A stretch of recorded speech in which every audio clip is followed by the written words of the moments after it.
Alhamdulillah, hari ini kita berada di Dewan Si Kempas, Taman Si Kempas, diruskan oleh Berangan Group. Alhamdulillah.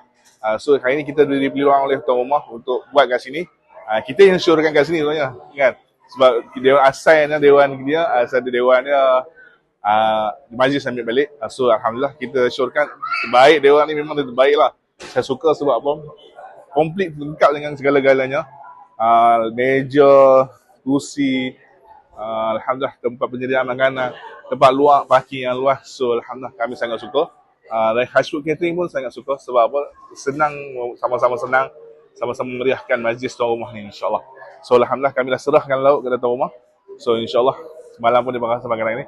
InsyaAllah kita cuba lagi untuk untuk memuaskan lagi hati tuan rumah, insyaAllah. Alhamdulillah. Tujuan kami supaya kenuri ingat-ingati delicious memory seperti mana yang ada. So kita nak review sikit makanan-makanan sini. Alhamdulillah. So hari ini adalah alhamdulillah ni nasi ayam masak merah. Ayam masak merah kita. Alhamdulillah. Ni